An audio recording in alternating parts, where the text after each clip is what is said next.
Hello, beautiful YouTube and all those who are arriving here. My name is William Vincent Carlton, and we are streaming live. Though you may not be viewing this live, it was streamed live, and we're doing for today something special. It's a continuation of my work that's been going on Medium for the past month and a half or so, which is the theme, How I Ended Up in Mexico City. And we're now on version 5, or part 5. Not version 5. There's only one version of this unbelievable adventure, folks. And it's wild. That's what I'll say. Welcome. I hope you enjoy the show. We've got a tarot reading from today that I want to dive into a little bit. Let's just start off right off the bat. Haven't drawn any cards from the Mind of Humanity deck, which would be these cards up here. Why don't I just do that for the sake of doing that and let you know what comes today as the card of selection. You're not going to see this because I don't want to show face today. It's just been one of those weird days. Some days we don't want to show face. That's okay. Not every element of your life is supposed to be under absolute scrutiny, and have the light of a surgical lamp placed on every corner of your soul, body, spirit, and subtle body. It's not supposed to be that way all the time. So we're going to understand that. The Mind of Humanity card today is the Sun. And it's a very powerful energy. It's also been here already for today. It's here to say healing is happening. New beginnings are happening. We're in this universal phase of the sun for the universe itself. It started on March 21st, and we're now about a month in. We've got about another 20 days for the sun to flex before it moves into the moon. If you hear me super relaxed today, it's because I'm having a nice Boddington's Ale. This is courtesy of my dad. Thanks, Dad. Hats off to you. Saw him yesterday, had a nice talk with my dad. Him and my mom are awesome. I got to say, I'm a pretty spoiled kid. I'm 44 years old, but I'm still a 44-year-old spoiled kid. They bring me these reinforcements at times to let me know I'm not alone, to let me know I'm good. As I've been focusing quite a bit on trying to attract the ideal partner in my life. You know, what I write doesn't represent who I am as a human being, though many people think they've got me figured out and pinned based on what they read. So be it. Every author experiences this. In fact, I would be grateful to experience it more with other people, which would mean that my writing is actually getting out there. I'm going to have a sip to that. A nice British ale. You know, it's the same recipe that's been around since the 1700s. It hits home just right, and it feels good. Carlton is a British name, even though you'd see William Carlton is an Irish poet and author. He's long gone. There's my throat digesting that. That's my stomach digesting it, but my throat taking it down. Makes all these noises. Let's see if I can conjure another one. We'll see. Just swallowed. We'll see if it comes through. Let's see. I can do it. Ready? Did you hear that? It sounds like an alien from another dimension has just arrived to speak to you. If you slow that down enough, it might say, "I'm drinking beer." Something like that.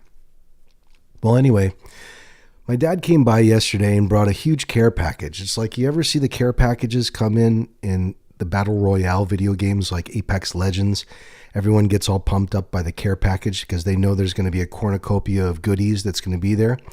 You know, when it's one life to live, you're a little hesitant to go for it, but I'm just like, hey, you know, everything's cool here. Come on by, Dad.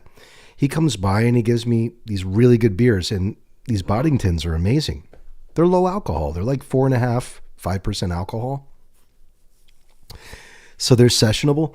You know, it's what you hear in my voice is just the relaxation of knowing that I get this out. I'm a little nervous about talking about part 5 of how I ended up in Mexico because it's pretty remarkable, you know, my whole experience with the family court system.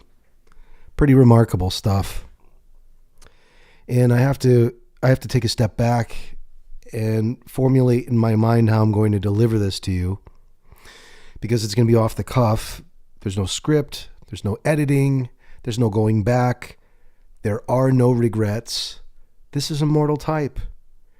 You know, you pay for what you get. You pay for what you get. Okay. So I want to preface all of this by saying we have a tarot reading today. We got some wild cards coming in. Right off the bat, we got 4 major arcana coming out in the draw. And it keeps going with this insanity. Justice and the Hangman coming at the end. You know, we're looking at a total of 7 cards on the draw plus the card on the bottom of the deck, which is the 10 of Coins. It's the last card in the entire deck of the tarot, and it represents this total returning with victory.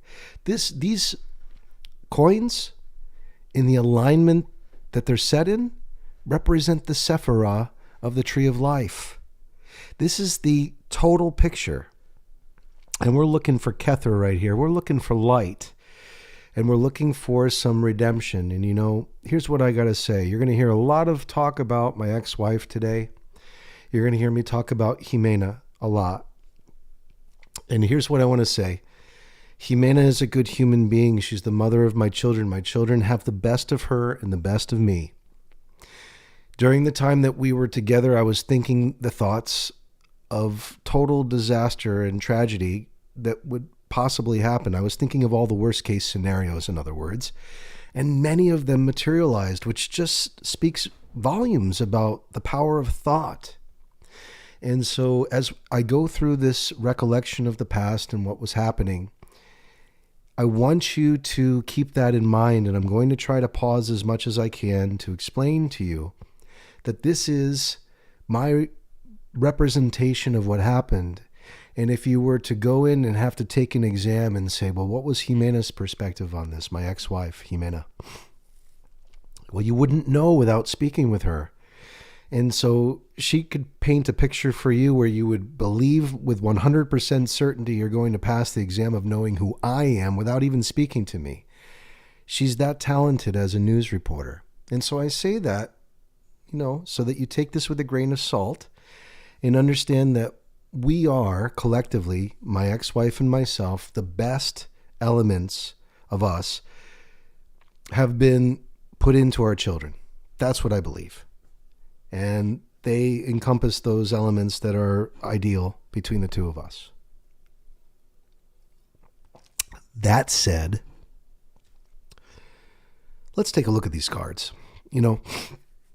I just had a town hall meeting with Cardano, and it was stressful. I allowed it to be stressful. Let me take it back. I allowed things to creep in to where they affected me, to where I felt it was stressful. There are some scenarios in our life that we experience where we have to say to ourselves, is this really worth it? Is it really worth putting in the effort and continuing in this? Because all you feel is agony. So you try to take a deep breath in. While you're doing that, you're saying this agony needs to go. So let it go, let it go, let it go. You can hear the whole thought process. Exhale it out. There it goes.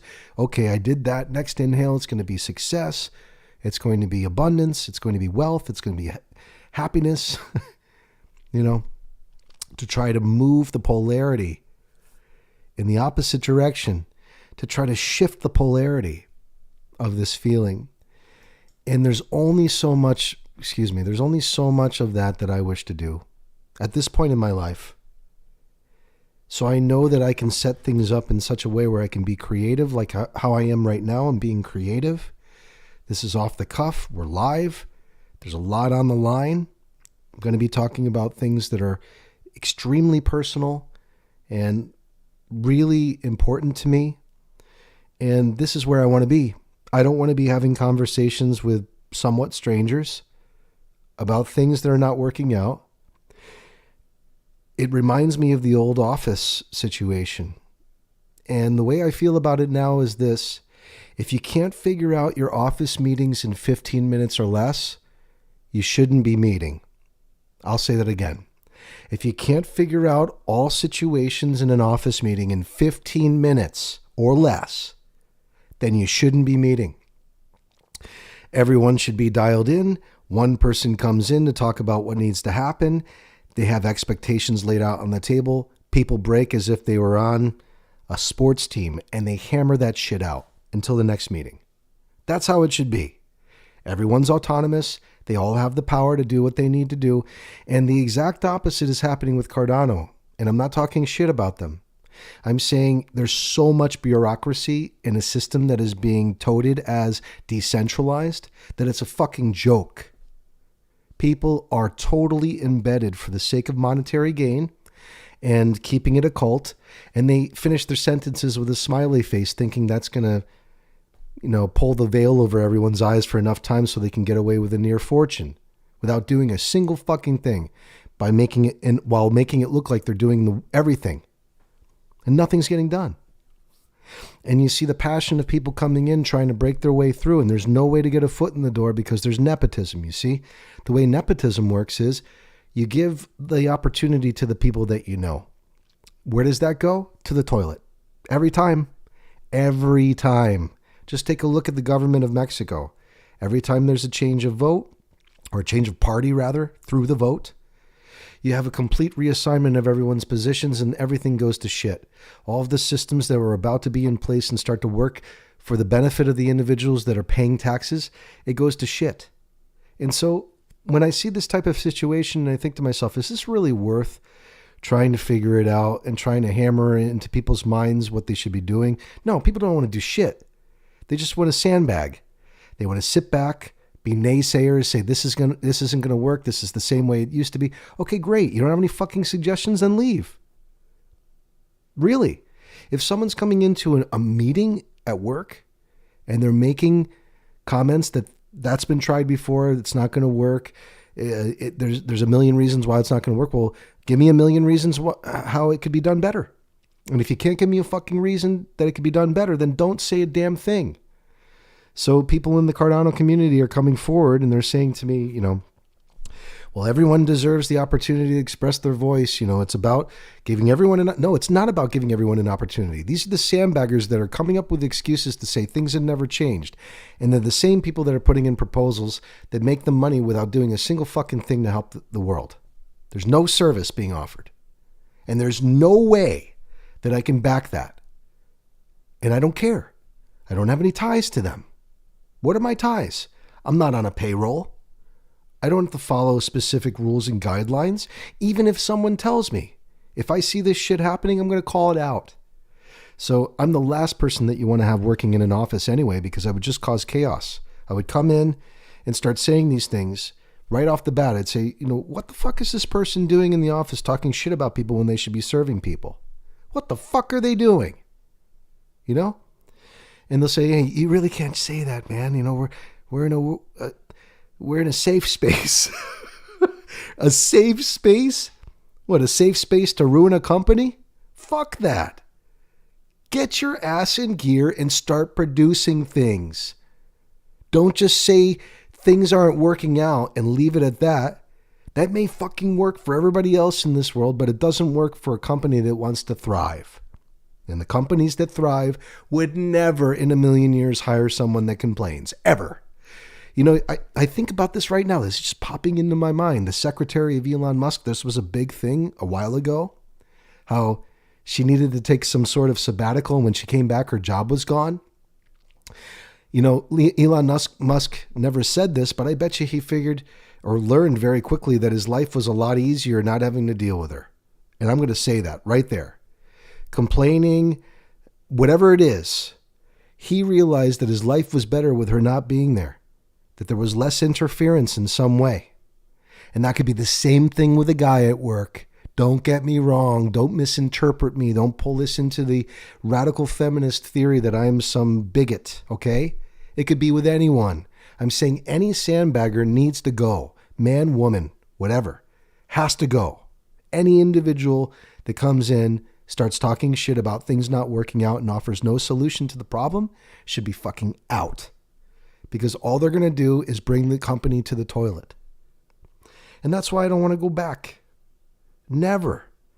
It's impossible to break through people's minds. We're in this situation right now, which I feel responsible for partly.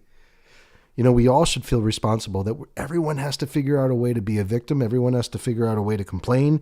And everyone has to figure out a way to agree with other people that are complaining and playing as victims. For the sake of getting along, you're not getting along. You're just joining a mob. That's it. For fuck's sake. For fuck's sake, man. Offer solutions. It's the first thing that comes into your mind that you don't want to do. So people don't mention it naturally. Well, fuck, we have to do some case notes. Well, you know how much work that's going to be? Oh, that's going to be a lot of work. It's not even the question. Oh, that's going to be a whole lot of work. Well, great. That's going to be a whole lot of work. Do you have a fucking question about it? Do the work. Do you see me fucking complaining? I wrote 42 books in a fucking year. Do you see me complaining about it? I wrote 10 pages every single fucking day for an entire year.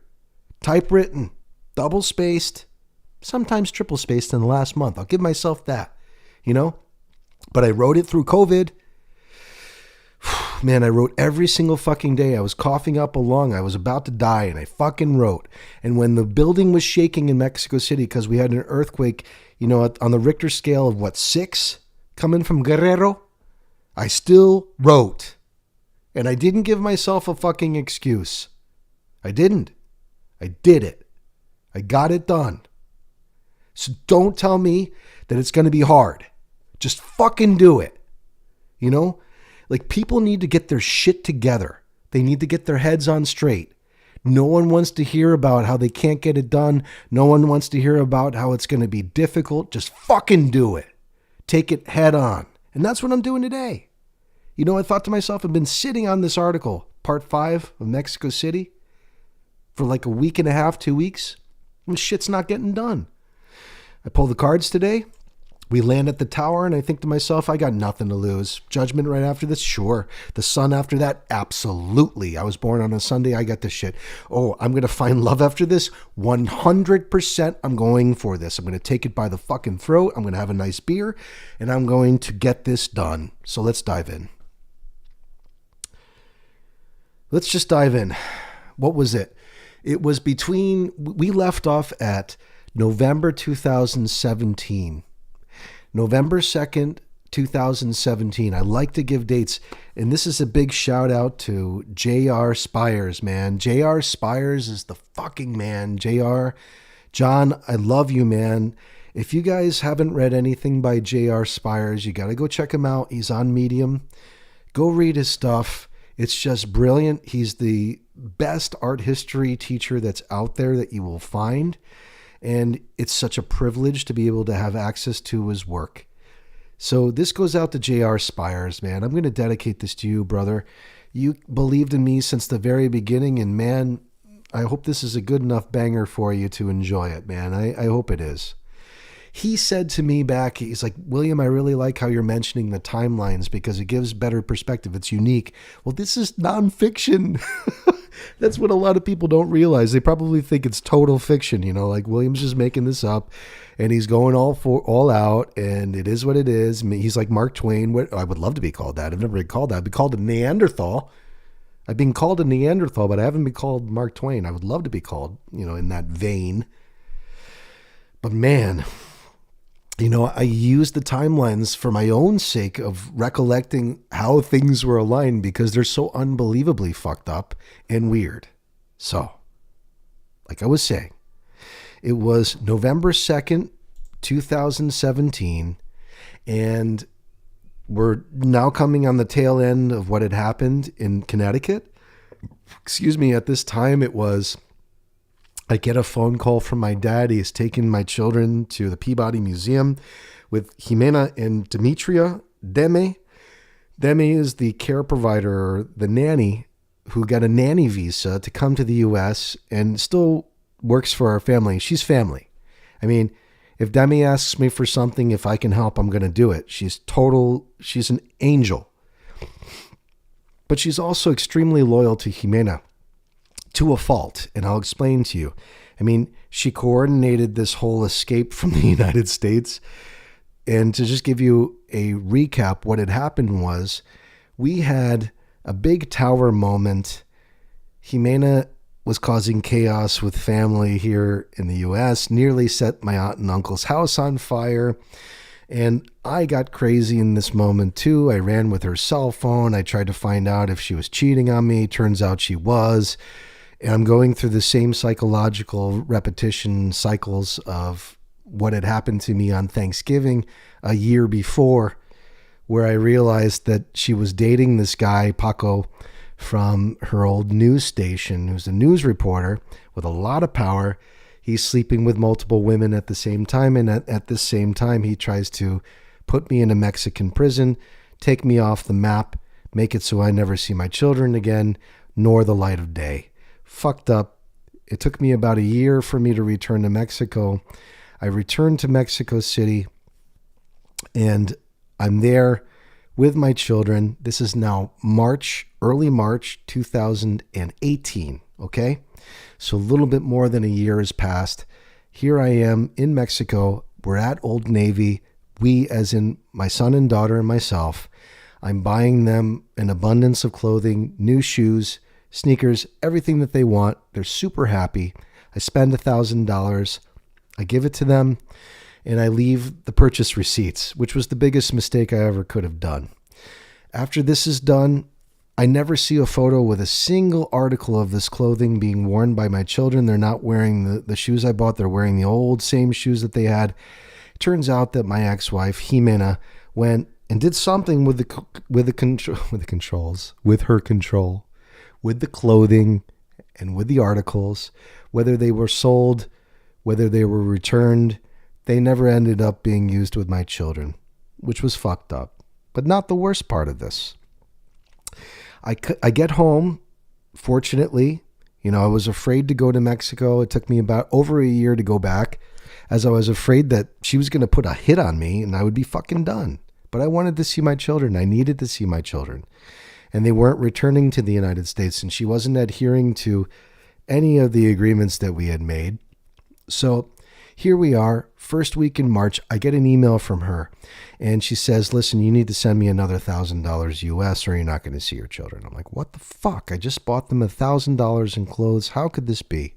I'm the same person you tried to put a hit on, right? Not hit on, but put a hit on. There's a difference. It's a major difference. One is you lose your life, and the other one is you're trying to get a partner in your life.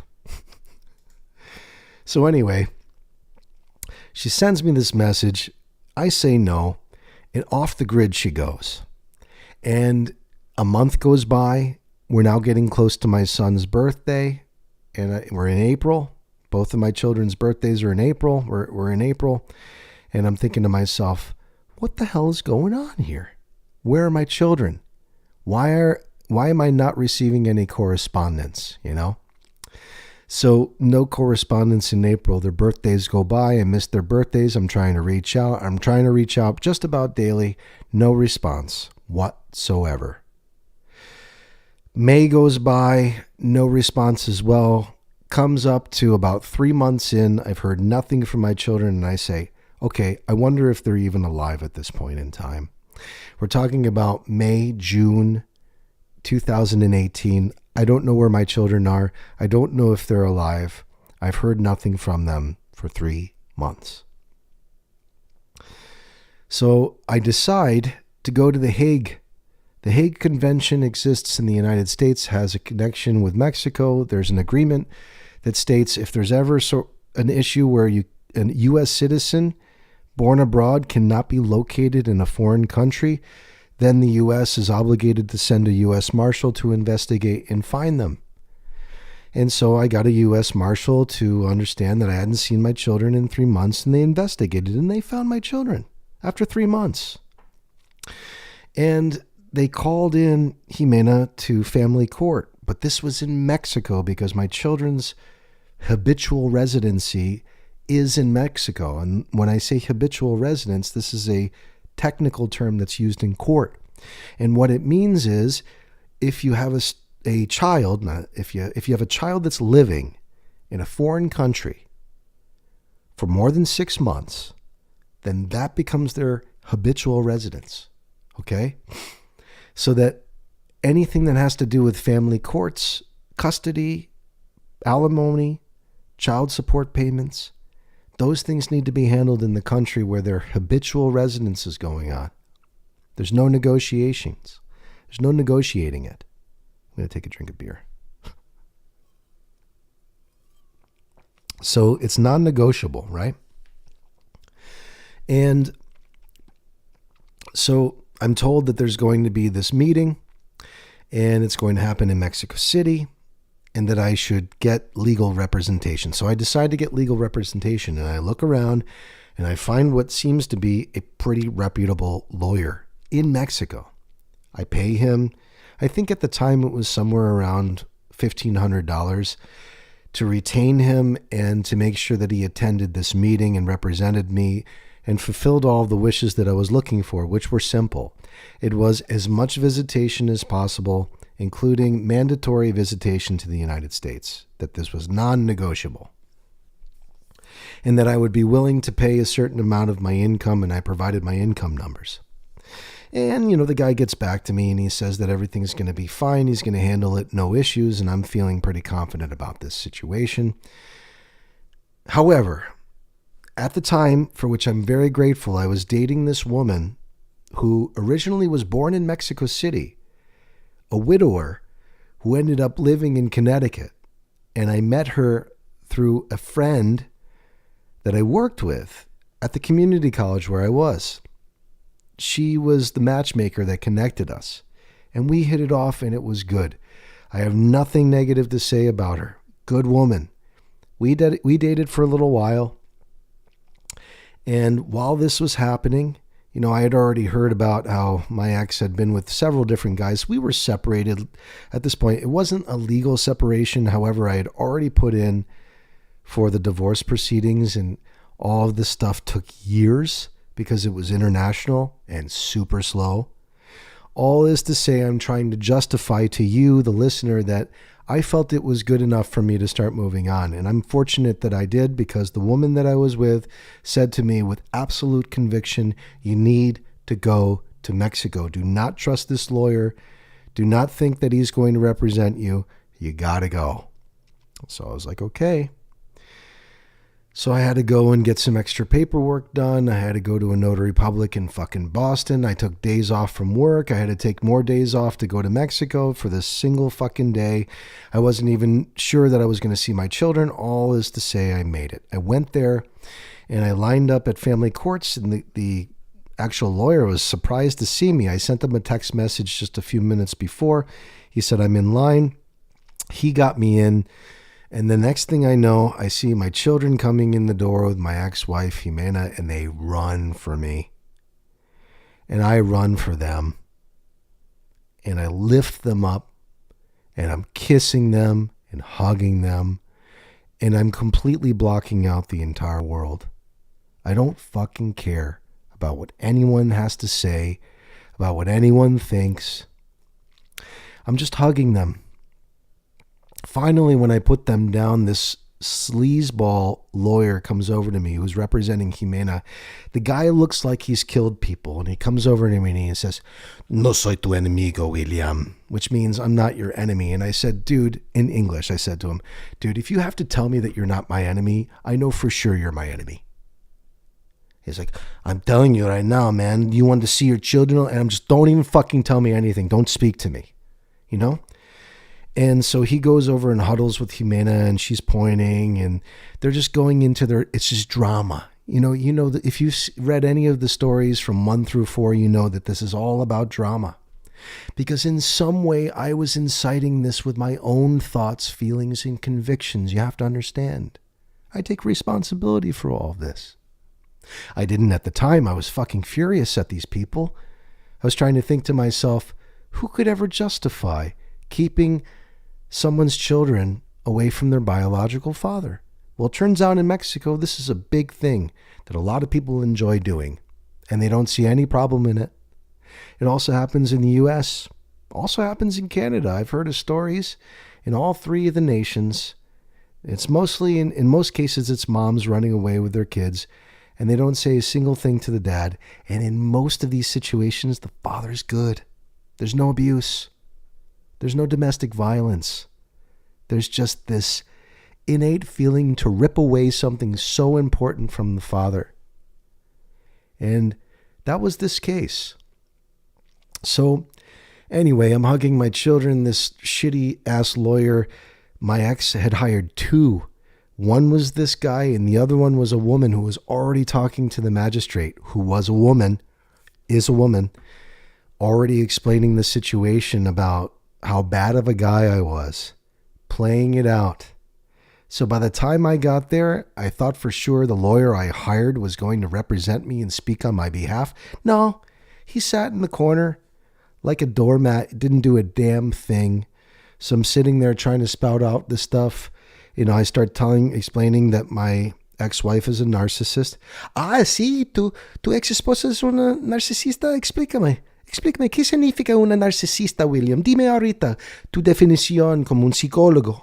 So, these types of questions would be asked at me on the spot. My heart rate is already pounding and I have to understand it the first time it's delivered. I'm being surrounded by lawyers and psychiatrists and social workers from their equivalent to the Department of Children and Families in Mexico. Everyone is observing me. And you know what? I just stop for a moment and I say, ¿Me puede ver mis hijos, por favor? Están afuera y quiero verlos porque están con una persona desconocida que no quiero ver a ellos. I just said, can I see my children because they're outside speaking with someone who they don't know, a stranger that I don't want them speaking with.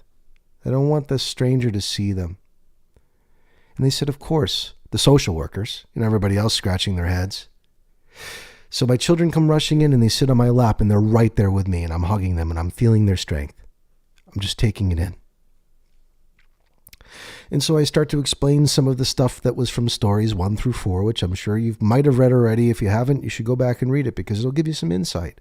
I don't like to say over and over again that my ex-wife is an asshole or is a bad person. I don't say those things. What I do is I describe behavior. So go back and observe and understand that I'm describing behavior, just as I am right now. My children coming in, giving me a hug, that's behavior. Describe to us, William, what you think a narcissist is. Okay, my behavior in describing it. I'm telling you. So I describe these things. Comes to my ex-wife's turn. She starts ripping into me. This is like the old school days where we'd go to therapy and she would talk for an hour just talking shit about me. He's a bad person, doesn't do this, doesn't do that, never done this, never done that, can't do anything. It's just over and over again. I would listen for an hour and then the psychiatrist would say, hey, sorry, the hour's up. Okay, that was great, really therapeutic. We were looking for, some solution for this in our family, but it seems like I'm just supposed to eat it. So I ate it for a good hour. Finally, the magistrate catches on and says, listen, I need you to speak with our social worker. You're going to go to the other room because things aren't working out right here. We can't just listen to this all day. We need resolution to this. We need to figure out what a plan's going to be. So we go to the other room and the social worker sits us down and says, listen, if you guys can't speak cordially, and what I mean by that is you, Jimena, if you can't speak cordially about your husband, then we're going to put your children in an orphanage today in Mexico. And she just shuts up. She shuts the fuck up immediately. And of course, so do I, but I've been shut up. I haven't said a damn thing. So she shuts up. We go over to the other room. They take out my earnings. They look at what I'm making. They come up with a number and they say, okay, William is going to pay this number. And after he pays this number, or as long as he's paying this number, you need to guarantee that he gets phone calls whenever he wants. You need to make a genuine effort to pick up, and you cannot miss the following days. And it was Father's Day, birthdays, Easter, the key holidays, winter holidays. And so she signs it with the lawyers and agrees, and everything is in motion and everything is good. I go out and have a great day with my children. They're blissful and happy. These shitty ass lawyers are conspiring still, and I don't know what the fuck they're up to, but I'll learn. Anyway, I had a beautiful day because I just kept hugging my children and being with them. That's all that mattered. The courts didn't matter. My ex-wife didn't matter. The lawyers didn't matter. My children matter. They're the only ones that matter. And so, just to tell you what it looks like in Mexican family courts, you can expect to see tables piled with manuscripts, filled with typewritten manuscripts, just piled up. And it's the exact opposite of order, where if you were to be in a court situation, there should be order. There is none. Of course, you go into the magistrate's office, it's fucking immaculate, but outside of that, it's just chaos. And it's all corrupt. My ex-wife got in there. She spoke with people in advance, played it out, got me painted in a certain light to where I would never be believed no matter what I said. But you know what they couldn't deny? The fact that my children love me beyond belief. No one could deny it. The evidence was there. Anyway, that was Mexico City family courts. So I see my children that night. I fly back. 2 weeks later, I get a phone call. No, I don't get a phone call. I get a fucking letter in the mail. Not a fucking letter. I get a letter in the mail. And it's from the Connecticut family court system. Turns out, on that same day that we met for court, after we agreed to an amount of money that I would pay every month in order to have basic access to my children, which included 2 visits to Mexico and 2 visits to the U.S., my ex-wife insisted that I pay for her own flight. Do you understand how disgusting that is? I had to not only pay for my children's flights, but my ex-wife's flight so that she could come, and I had to also pay for her own hotel accommodations. Do you understand how disgusting that is? Anyway, that was all factored in on top of me paying a certain amount of money every month.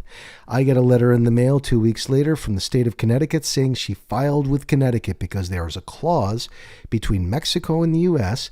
that states that she can also go for money and child support in the U.S., in Connecticut. And she did. And her shitty-ass female lawyer signed all of this with her. I saw the signatures. They had no problem after we signed everything. I thought, oh God, finally we have something in order. She had no problem going ahead and going for more. Because, I'm really trying to pull myself back to not judge who my ex-wife is. But what I can say very clearly in this example is she cares more about money than the connection that the biological father of her children could potentially have with her own children. The money is more important, without a doubt.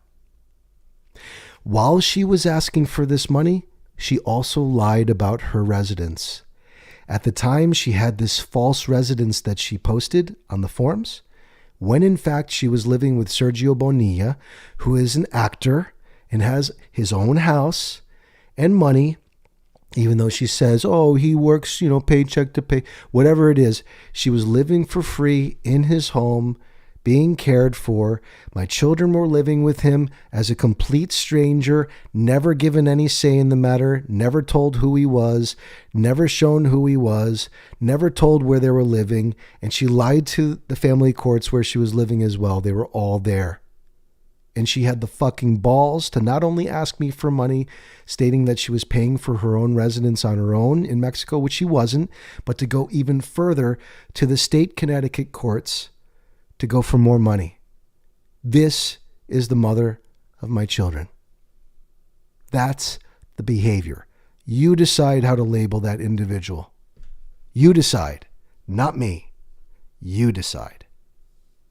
I'd love to hear your comments. So I get this letter in the mail, and I'm being summoned to court. And right around this time, this article at NVCC, Naugatuck Valley Community College, comes out, which is laden with misandry. It is just disgusting. And it's totally agenda-based. It's based on identity politics and all the fucking bullshit that we have to deal with nowadays. People, being victims all the time because they can't deal with life. Well, all this is happening. I finally get so fed up of being shit on by employees at work. One comes up to my door and leaves a message that she wants me to call her immediately. And this is while I'm on lunch break. I come back from lunch break having made guacamole for everyone in the office. I come back and I give her a call, and she goes into how I wasn't doing things right with filing. And she goes, "It's because you keep fucking up, William." Just like that. And I just said, this conversation's over. I ended it. I wrote an email. She comes back saying she never said those things. Back and forth. I finally decide that I'm done. It's over, because it had been years of being demoted from my job, where I had the women's center taken away from me, as well as multicultural affairs. All the men in higher positions were being replaced by women, and it was being done in this way that could be seen only if you look at the accumulation of microaggressions to see that it was total bullying and displacement of individuals in the workplace. Constructive discharge is what it's called, constructive firing. And so all this shit was happening, and I hit a fever pitch with all this stuff, and I decided I'm done. I'm not going to be in this workplace anymore if I'm going to be subjected to hate. I'm not going to do it. So I file with HR, which were all women, probably still are to this day. And they say, "Your evidence is inconclusive, William. We don't approve it. It's not discrimination towards yourself." And so I say, "Okay, is this as far as I can go?" They say, "Well, you can also file with the Connecticut Organization for Human Rights, the CHRO." And so I said, "How do I do that?" They said, "You have to go to Waterbury and file on your own." So I say, okay. I go and I file with the CHRO and I explain my situation, and I present about 85 pages of documentation, from emails to conversations to recollections of things that had happened. And I'm told that only the most recent 6 months will be taken into account for this specific situation that I'm saying I was discriminated against. Only the most recent 6 months could be included. That anything past then would just be thrown out, which is fucking absurd. Anyway, most of my major evidence that I had that was really conclusive was after the 6 month period. So it would be like expired. But still, I had some really strong evidence from the recent phone call and just gossip in the workplace and microaggressions and bullying, just things that were adding up. And so this investigation goes all the way through after I leave. I already had submitted my letter for resignation. This was in April, I want to say March, April of 2019. I put in my letter for resignation. The Hague Agreement's already in place. By the way, I had been paying every single month, and no visitations to the United States occurred for about a year. My children haven't been to the U.S. since 2017, nearly 5 years. And so no visitation happened, even though I was paying money that guaranteed the visitation would happen through Hague. It was never enforced. And my ex-wife, once she realized that no one was going to enforce anything, she just said, "Fuck you." And she would literally cancel the trips. I would have them booked. I would take a week off from work. The vacation time had been put in and scheduled weeks in advance, months in advance sometimes, paid for the hotel, paid for the flights. The day before, she would tell my children that she felt afraid about going to the United States and it was my fault, and would cancel the trip. All the money was gone. All the money was lost. No visitation of my children. And I dealt with this while paying her every single month for this type of treatment, without even knowing where she was really living. Behavior. Just, analyze the behavior. And so all of this is going on. And on top of that, stuff is going on at NVCC. So I file with the CHRO. A good chunk of time goes by. We're now in COVID, and I have stories to tell before then, but I have to say, just to finalize this stuff with NVCC, which is a shit show, COVID came, there was free time, so my case got brought back on the table, and I was brought in and told to explain my story. I did with poignancy. And I was told by an all-female investigative staff, by the way, from the CHRO, not a single man, that my evidence was inconclusive again. And at the same time, I was being disgraced. People were saying to those who were coming and lying under oath about what they had said, they were lying under oath. Oh, you know, William's got a diagnosis of PTSD. And I didn't have the intelligence to say, what does that mean? And who gives you the right to explain my own personal situation in that way? But it was used to basically say that everything that I'm saying is unfounded.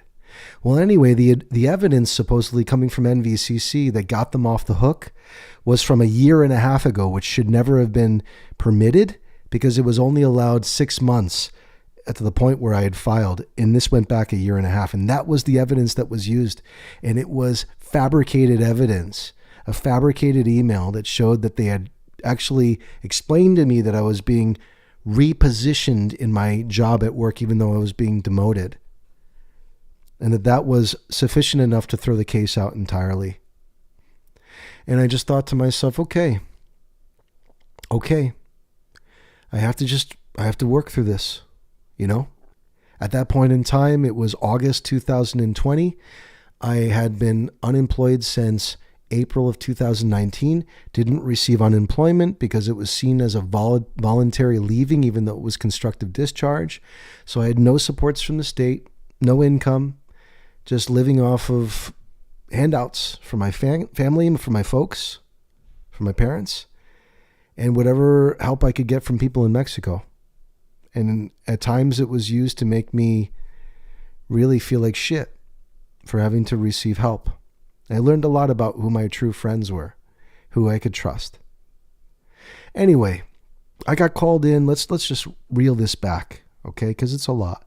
Let's reel this back to, we're now in March, April 2019. I get this letter in the mail explaining that my ex-wife, my wife at the time, she was still my wife at the time, by the way, living with a stranger, complete stranger, for over a year, never told me where they were. My children were living with him and his 18-year-old daughter, who had a boyfriend of 17, 18 years old, right next to them. Supposedly bullet holes were in the actual room where my children were living, in a very terrible neighborhood of Mexico, in Tlalpan and Transmetropolitana.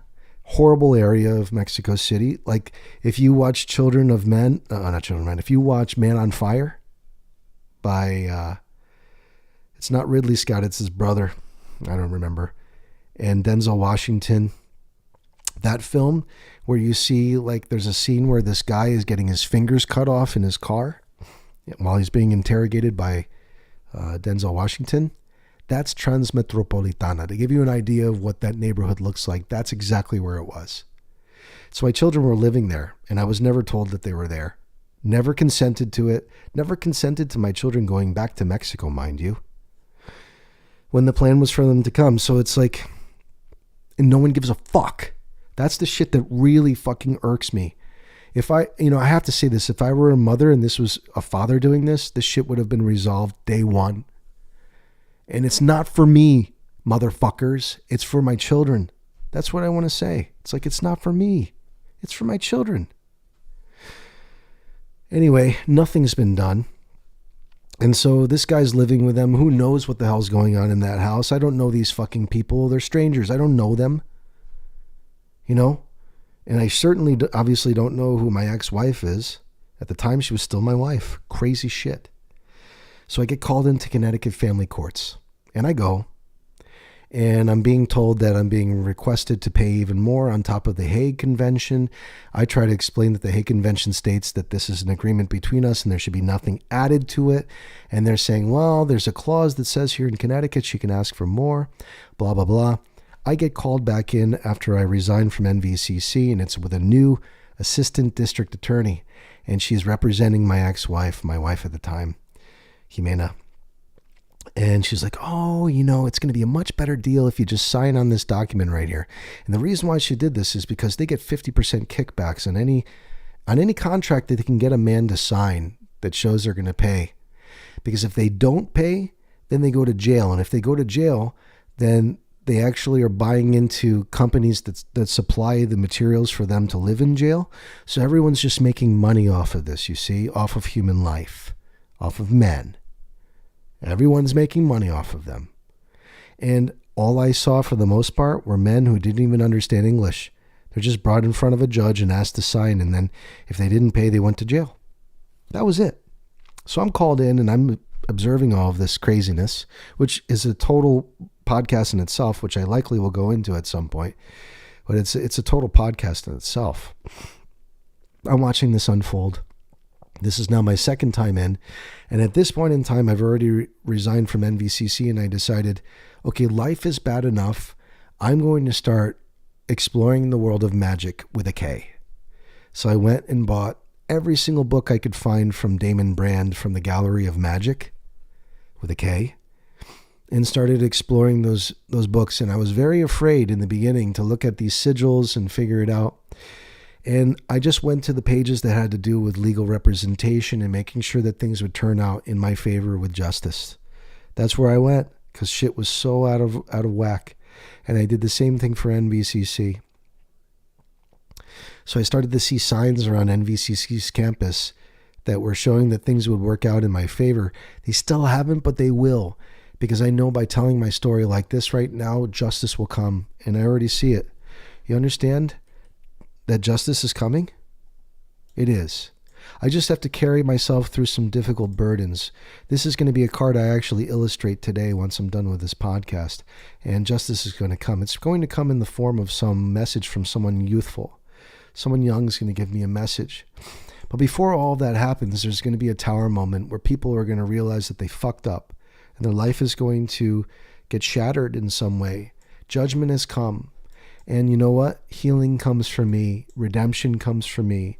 This is my energy. The sun is my energy.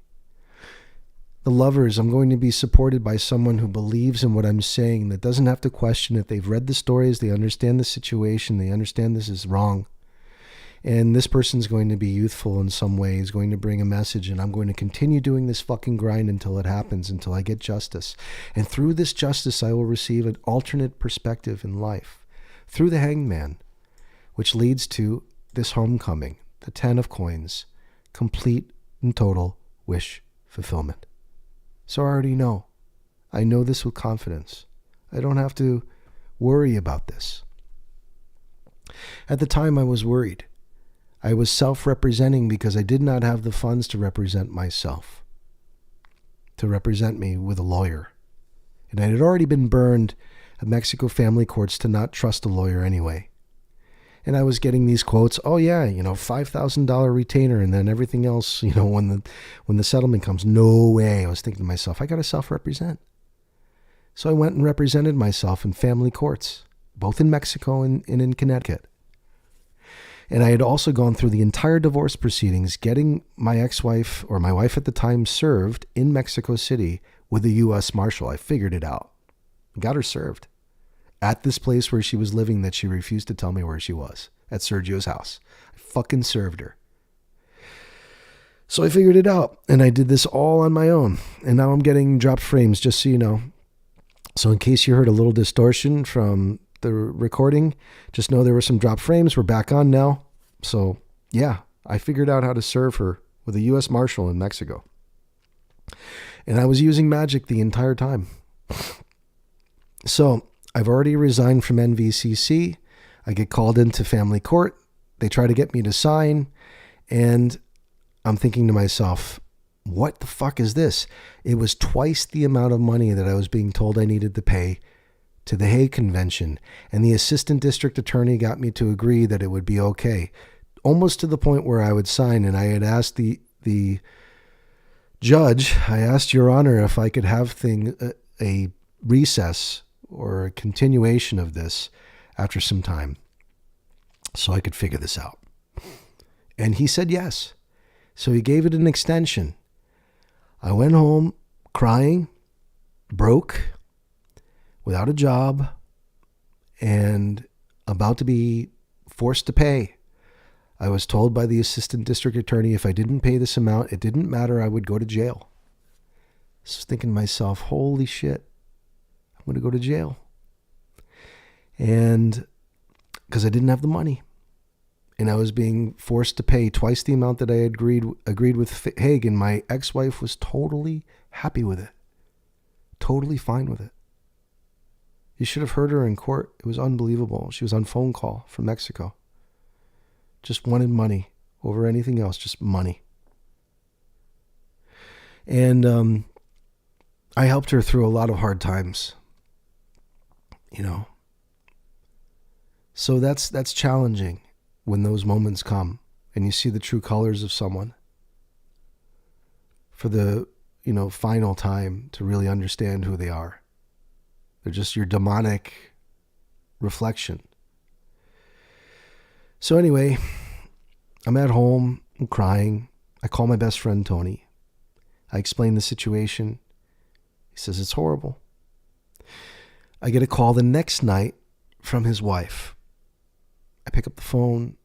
She tells me she spoke with Tony and she heard everything that's going on, feels terrible, and she offered me a place to stay at their home.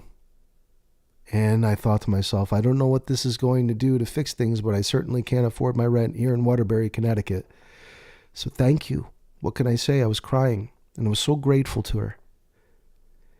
And so I told Tony and his wife at the time, yes, I want to go. And at least that was resolved, that I wouldn't be homeless. I wouldn't be without a home. I would at least be okay with a place to stay. And so I go ahead with the emotions and I put in for a change of address. This new address was in Massachusetts. So here we go. I'm now called back in after this continuation, and I present my change of address to the judge. The judge looks at it, kind of shakes his head, calls over the assistant district attorney. She reviews it and her face goes bright red and she's furiously angry. Just angry. And she walks over to me and she goes, well, I guess you got off the hook this time, and walks back to her chair. And next thing I know is the judge is saying to Jimena and myself that this case has been thrown out and dismissed as a result of my change of address, since now I would be living in the state of Massachusetts and not the state of Connecticut, in which there is no jurisdiction between Mexico and the United States. Not in Massachusetts. Jimena starts losing her shit. She wants money, money, money, money. How am I going to get the money? And the judge just finally shuts her ass up and says, listen, if you want to go for things in Mexican courts, try, but they have no affiliation with Massachusetts, so it's not going to work. I don't know what else to tell you. Court is adjourned. And he hit the gavel down and that was over. And I remember having my grimoire, which is a spell book, with me in the courtroom, open, looking at the sigils, saying, please, God, make sure that bring justice. This is unfair. Bring justice to me, please. Please bring justice to me on all areas so I can be with my children. Please, please, please. And this happened. So the next thing I know, I get a letter in the mail which says that my divorce proceedings are now in motion and they're going to happen in Connecticut in June, on June 20th. And so I feel relieved because this finally is another step in the right direction to get the divorce done, which means that once the divorce is done, I would be no longer obligated to make any payments through Haig. So all the payments would stop, which I felt was just at this point in time, considering how much shit my ex-wife had tried to put me through in just coercive ways. It's like you get what you give. At this point in time, it was about getting things moving in the direction of balance and justice, right? So I get the call to go to court, and you won't believe it. I arrive on June 20th.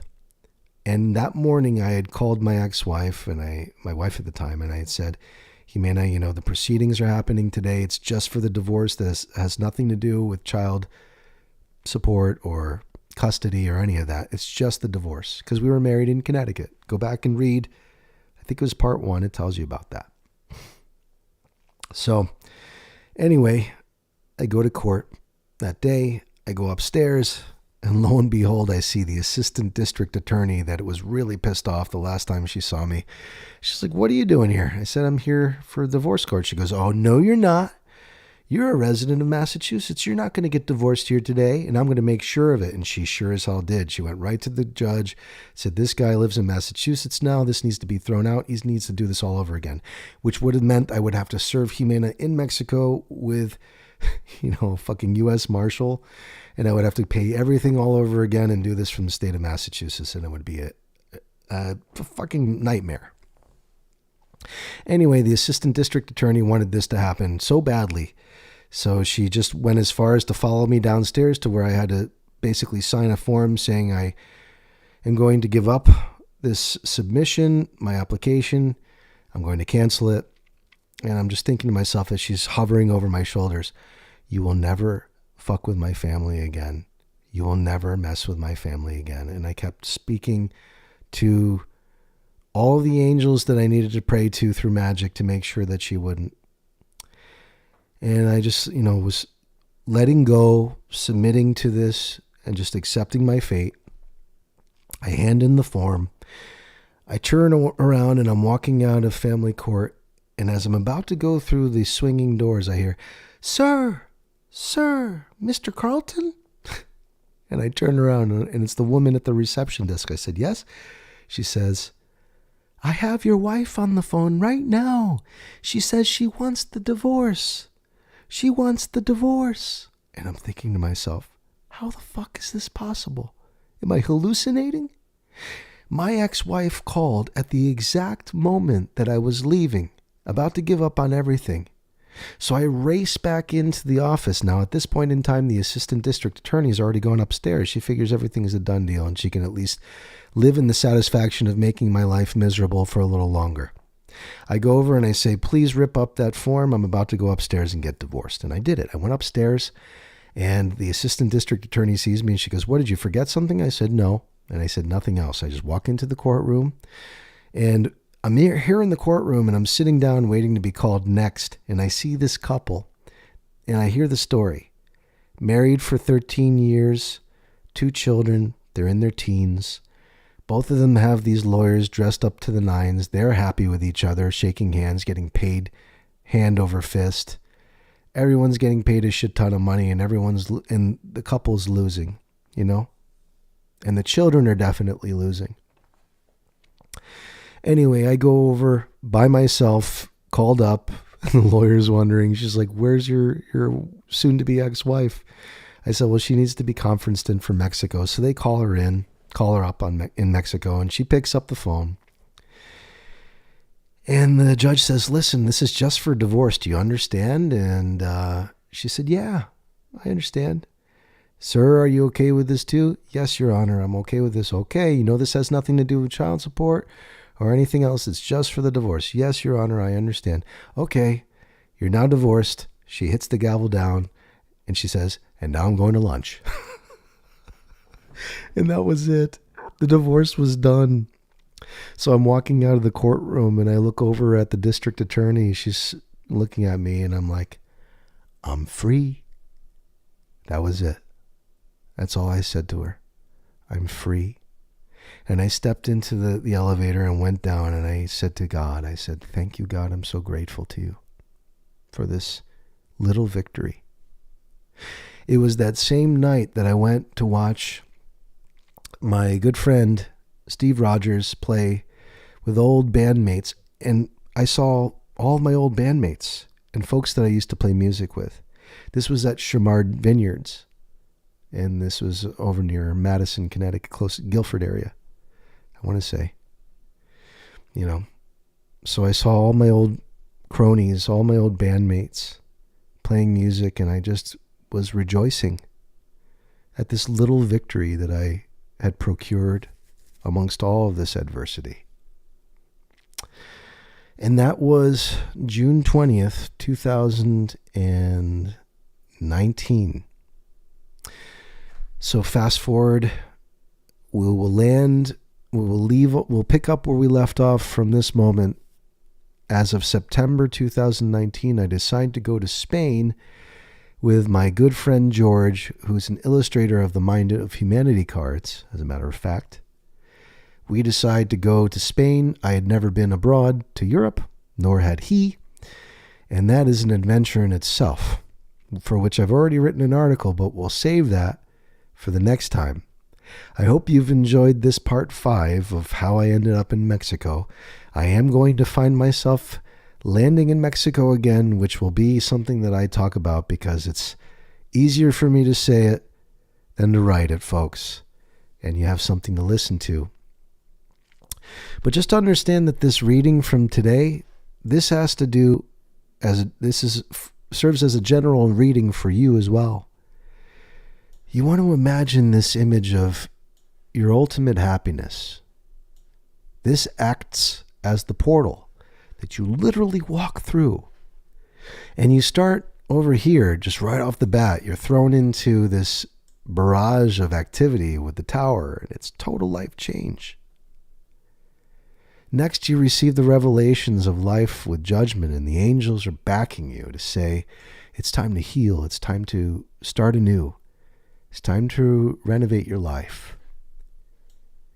And here's the perfect partner that you've been imagining. It will come in a form of message where the individual is focusing on something that isn't necessarily the truth of what's going on, but it's good enough to let you know that there's potential with this person.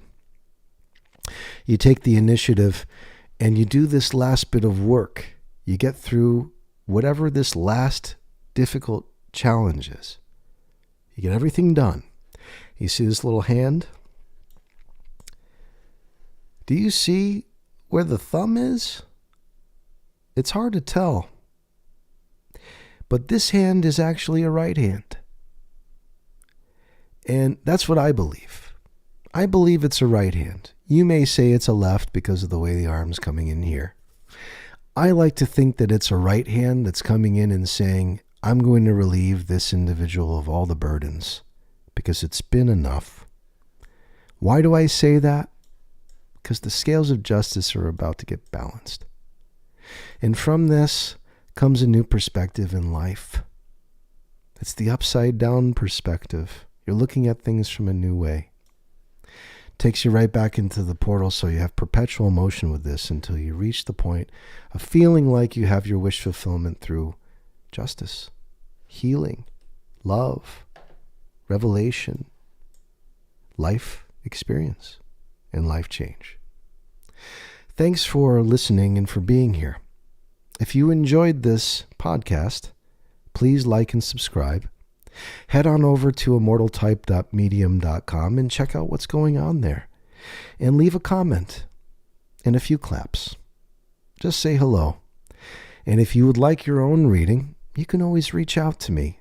My email is william@immortaltype.com. Just drop me a line. I'd be happy to serve you. Okay? Thanks for listening. Thanks for being here. So grateful for this opportunity to tell my story and to be heard. There's nothing greater than to feel like I have a voice at this point in my life, as it has been a long time since I've awarded one to myself. Remember that you have to award your own voice to yourself, and that there's always a space and always a place to do that with me here. And I encourage you to do this on your own through medium.com. I really do. It's a beautiful forum for expressing your life experience. Thank you. May all your wishes be fulfilled.